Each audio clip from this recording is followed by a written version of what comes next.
Thank you so much, Tanya. Well, speaking of comedians, oh, look who's here. It's Rita Rudner. I feel short because Tanya's wearing heels there. If I were wearing heels, we would be okay. I'm Denise. I mean, we had Tanya before.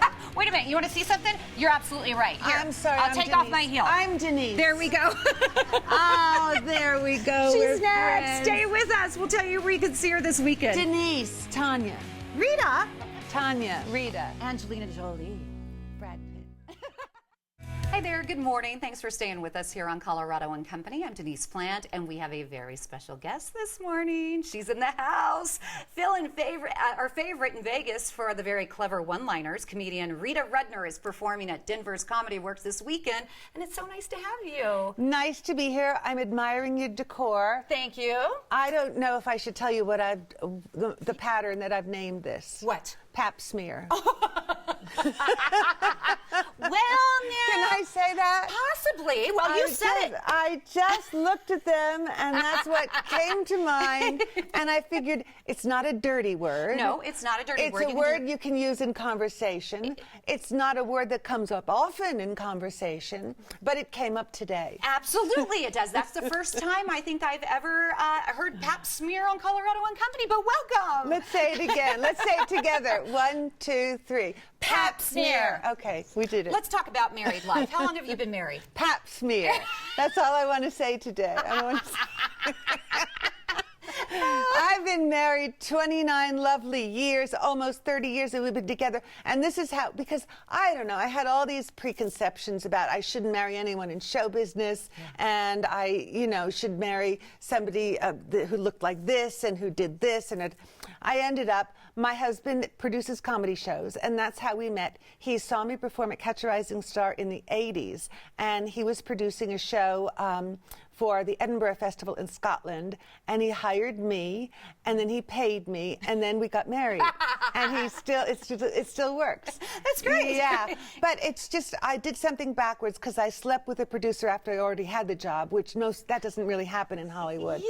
I was very, what do you call it when you mix the words up? A dyslexic. It's a dyslexic relationship. Yes. I love that you could think of it and I couldn't. How in the world? We should travel together. Whenever I don't think of a word, I go like this to Denise and she says it. Dyslexic. Yeah. Pap smear. Hey, I've been used for worse things, let me tell you. So what's the secret of a long-lasting marriage, especially in Hollywood? Well, no other people have ever found either one of us the least bit attractive. I don't believe that. Yeah, so we stay together. I have a feeling, watching you're so glam, and when you perform in ball gowns sometimes, in these really glamorous, sexy dresses. I do, because, so I have one of my friend's daughters was staying with me, and she was in college, and they're writing her thesis on female comedians. So I'm one of the comedians she's studying. So already I told my friend, get your money back, because she's studying me. But so she said, one of the things that we're talking about in class is why you always wear ball gowns. And I have concluded that it's because, you want to recreate a time gone by because you don't swear and you want your dress to match what you're saying. And I said, that's so deep, because I don't like my legs. And that's why I wear ball gowns. You have hot legs. Show off those legs. Lift up those legs. I have great big calf muscles because I used to be a dancer. See, look. You know what? I used to be a dancer, and I have these muscles that I don't use anymore. And they're just here, and I'm trying to sell them. Does anyone want calf muscles? How in the world did you, if you were a dancer, how did you quit dancing and go to comedy? There I am when I painted myself white in Follies. Follies on Broadway. Yeah, I thought, when I first saw the show, I said, oh, how interesting, it's done with lighting, done white paint. And in the middle, we had to take a shower and try and scrub off the white paint because we weren't ghosts in the second act. But it was such a great honor to be in that show on Broadway. I'm telling you, if I wore that outfit, I would have to have Spanx from head to toe. Yeah, when I wore that outfit, I was 18. Oh, okay, there we go. How did you end up in comedy? My feet hurt. I decided to talk, and now my feet hurt anyway. I just thought, no, there aren't too many female comedians. There are millions of dancers. There's millions of singers. I wasn't a very good singer. And dancers, you don't peak after 30. So, and actresses, I wasn't going to take my clothes off because I didn't want to. Good. And I said, well, there aren't too many female comedians.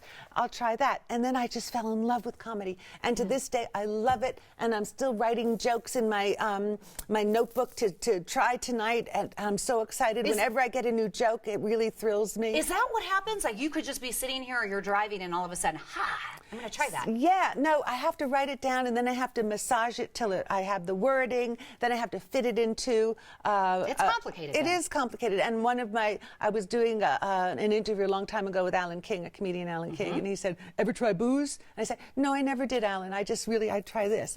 But he thought that if I would just drink a little, it would all come together. But no, that you're doesn't really happen. a good role model. I like that. I mean, for women, to be in Hollywood, you say no to all the things that most women are expected to do. Well, I'm a mother, and I just, I want my daughter to look at me, and I want to portray something that she can look up to. And if I were, I don't say comedians shouldn't swear. I think they should do whatever they want to do. I'm not a prude, I think that everyone should be who they are. However, I want to be somebody who, my daughter can be proud of. And if I tell her she shouldn't swear, she shouldn't drink, I think I should do those same things. Absolutely. Amen to that. So that's what I do. And that's why I put her to work at 15, because I started to work at 15.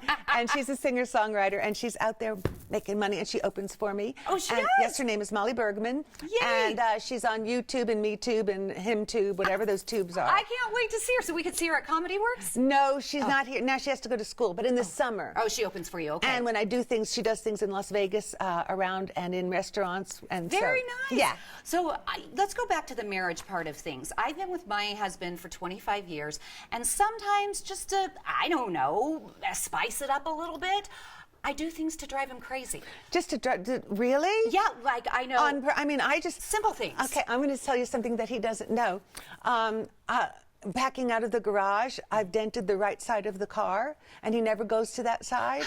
And I did it 4 months ago. And he has no idea? He has no idea. Oh, that's awesome. And every time he goes to that side of the car, I just kind of stand in front of it. And I'm waiting till the right moment to tell him that I've dented that, because it's not the first time. It's the second time, because I can't back up. And every car I've ever had, I've run into the side of the garage. And he said, "This car, you're not going to do it." So I did it the first time, and I ripped the mirror off. Oh, my gosh. Yeah, it was bad. You couldn't hide that. I couldn't hide that because the mirror was... Yeah. So it was real. It was pap smear. So I went on and I had to fix it. I found a really cheap place where they just super glued everything together. And now I did it again, but I didn't do the mirror this time. You just did the I back just of the car? did like a little dent in the back of the car. I bet he's wondering every time he walks on that side of the car. No, he has no idea. Why you're hitting on him, because you're like, "Hi, honey." I know. He's never going to go to that side of the car because he's not the driver's side. Oh, so gotcha. he always gets in the driver's side, and I always get in that Does side. he always have to drive where you go places?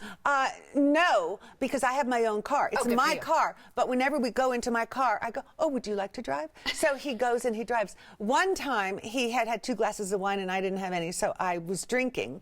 I mean, he was drinking. So he said, "I'll drive." And I said, "Okay, he's going to go over to that side of the car." And he looked at it, but he'd been drinking, and I think he thought that it really wasn't seeing what he was seeing. That's great. I love it.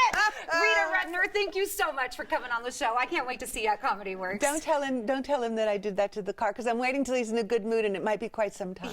Yeah, it's our secret. Yeah. Enjoy a laugh with Rita Rudner this weekend at Comedy Works South at the Landmark in Greenwood Village. She has 2 shows tonight and tomorrow at 6:30 p.m. and 8:45 p.m. For tickets, visit comedyworks.com.